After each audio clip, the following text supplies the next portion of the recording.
The first verb most of us learn in Latin is est, simply is. Like, Marcus est amicus, Marcus is my friend.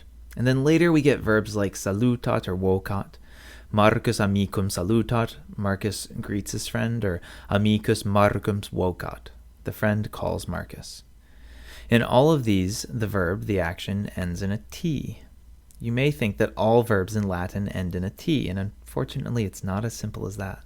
In this video, we'll look at verbs with singular subjects. And that means when there's only one person or thing doing the action, not more than one, plural. That's a topic for later. Now's the time to talk about the concept of person with verbs, and I really mean the reference point for the action.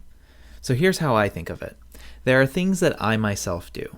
And these are actions that originate in my head, or actions done by me, like I love, or I see, or I fall. This is the first person because, well, in my point of view, it's the most important person, or better, the closest person to my perspective.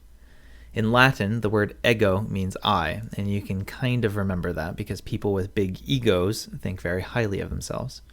In Spanish, ego changed into yo, and in French, into je.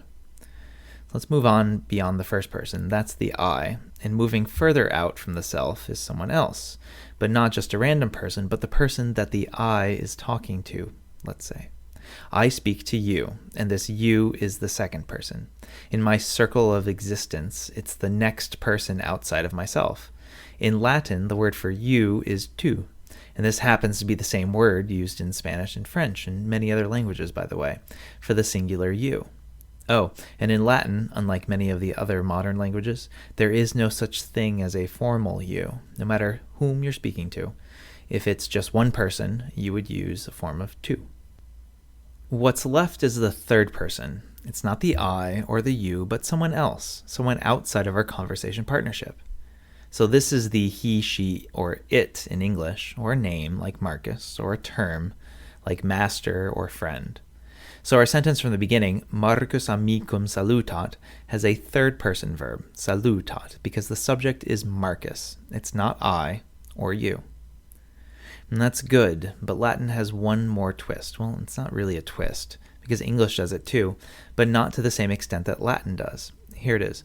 When you change the subject of the verb from first person to second person to third person, the ending on the verb changes as well. We call this subject-verb agreement, and it goes like this. Ego saluto, tu salutas, amicus salutat. I greet, you greet, the friend greets. Notice that the ending on our verb, our action, goes from an o, a long o even, to an as, and then to an at. And here's a different verb. Ego moneo, tu mones, amicus monet. I warn, you warn, the friend warns. And now we have the eo, es, et endings. Two more verbs. Ego duco, tu ducis, amicus ducit. I lead, you lead, the friend leads. O is it. And ego audio, tu audis, amicus audit. I hear, you hear, the friend hears. And eo is it. So there's some variation in the ending, and that's not necessarily important right now. What is important is what's the same. When ego is the subject, our first-person verb will end in an O. When tu is the subject, our second-person verb will end in an S. And when there is a third-person subject, like amicus or Marcus, or even just a he, she, or it, then the third-person verb will end in a T. O-S-T. And that's really important to know and remember. We have this in English, a little bit too, where the verb changes based on the subject. You probably just don't think about it. Most verbs will change just slightly by adding an S to the third-person singular. I eat, you eat, my friend eats. But that's still the same concept. And look at the verb to be. I am, you are, my friend is. It's the same verb, but it changes because of its subject, and quite a bit too.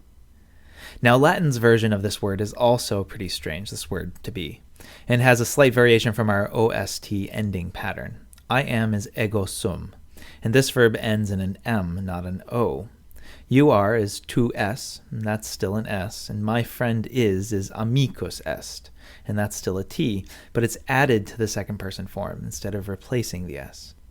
Now remember this verb, sum es est. It's easily the most important verb in Latin, and you will continue to see it for the rest of your Latin life. Sum es est. I am, you are, he, she is. And one more thing. In English, we are used to seeing the subject of the verb come right before it. I hear, which is different from you hear. And part of that is our verb here looks the same whether I or you is the subject. But that isn't the case with Latin. The verb will always change its ending when you change persons from first to second to third person. So with a verb like audeo, you should be able to tell from the o ending that this verb means I hear. Audis, because the verb ends in an s, has to be you hear. And audit is a he or she hears because the ending of the verb is a t. Because of that, Latin will sometimes leave off the ego or tu, because it's obvious. Ducis, you lead, because of the s. Moneo, I warn, because of the o. And pay attention to the endings of verbs. There's a lot of information there, and keeping your eyes open for what's at the ends of words is very important in Latin.